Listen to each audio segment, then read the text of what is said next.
Hi, my name is Jacob Tipton, and I'm going to be talking about Malcolm X and his impact on American society. Malcolm X was a very confrontational and powerful speaker during the Civil Rights Movement.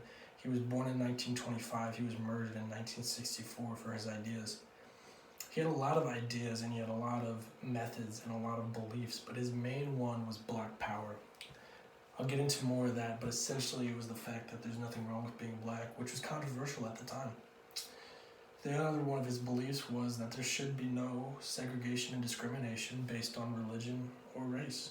He was a black Muslim, like I said, from 1925 to 1964. Saw a lot of discrimination, saw a lot of hatred. He didn't stand for it, didn't want it. Another thing that I'm going to do is I'm going to compare him to Martin Luther King Jr. Kind of talk about their ideas, maybe why one is more effective than the other, maybe why one has more clout than the other. So the first thing that I said I'm going to talk about is the idea of Black Power. He mentioned this in almost every single one of his speeches, the idea that black people have a strength within them, a resiliency, that slavery, death, abuse, segregation, not allowed to go to the same schools, get the same jobs, education, all of that, terrible things, they have built the culture of black people in America. And that there's a strength to it. And while these things are terrible, that people should take heart in the resiliency and the fact that they've survived this, that they've lived this long, that they've gotten as far as they can get. And they will continue to improve. And these ideas didn't stop there, obviously. There's this idea that slavery and segregation, it has made black people more resilient. And that's an idea that's commonly thought of today. Another thing that I'm going to talk about is his how he didn't stand for racial or religious segregation. He was a black Muslim, as I mentioned. And he said the first time that he ever saw respect was when respect from a white man. The first time he got respect from a white man was when this fellow Islamic person was actually white. And respect was really big to him. And he never saw it from a white man before that, and it really just kind of shocked him. Many Muslims today attribute their conversion to Malcolm X. These are people normally of color, and these people talk about how Muslims celebrate people of color, black people, while Christianity doesn't. So why would they not believe in this religion? Why would they not believe these ideals? And so that's how he's had an impact kind of on religion and society, that Black Power movement, that Black Panther movement, the strength and resilience idea in black culture today, and that idea of Muslim heritage celebrating people of color, and the conversion rate severely going up because of Malcolm X's ideals.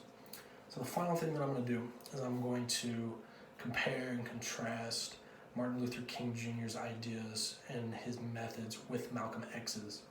Martin Luther King Jr. had the passive mentality. If somebody hits you in the face, you look the other way.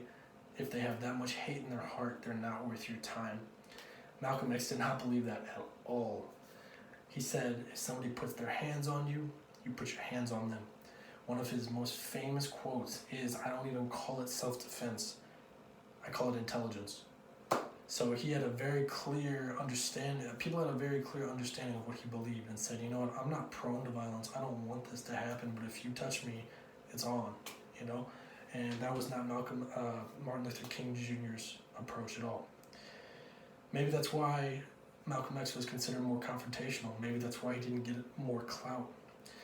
White America at the time was very racist. There were a lot of segregation and discrimination at the time. It was the 1950s and 1960s. And to hear a black man stand up and say, okay, if people are mistreating us, we have the right to attack. We're going to attack. We're going to revolt. We're not going to allow you to abuse us systematically. We're not allowed to call us this. You're not allowed to put your hands on us. You're not allowed to spray us with fire hoses. We're going to fight back. Hearing that as a white person at that time, people didn't like that. And maybe that's why he didn't get enough clout. Maybe that's why he didn't get enough historical references. Maybe that's why when you think about the Civil Rights Movement, you think about Martin Luther King Jr.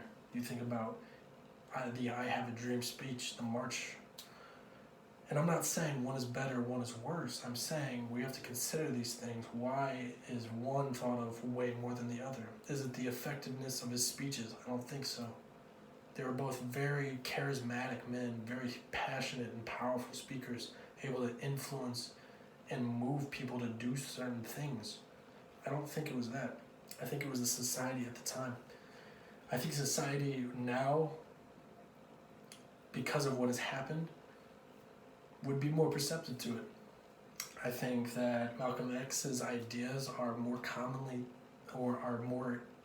accepted today. The idea that no one has a right to oppress you, and if they do, you fight back. That idea of turning your other cheek, it worked, obviously, the Civil Rights Act, all of that stuff, the march, he got a massive speech, and it clearly worked. But I wonder if the other idea worked just as well, and it just didn't get enough clout.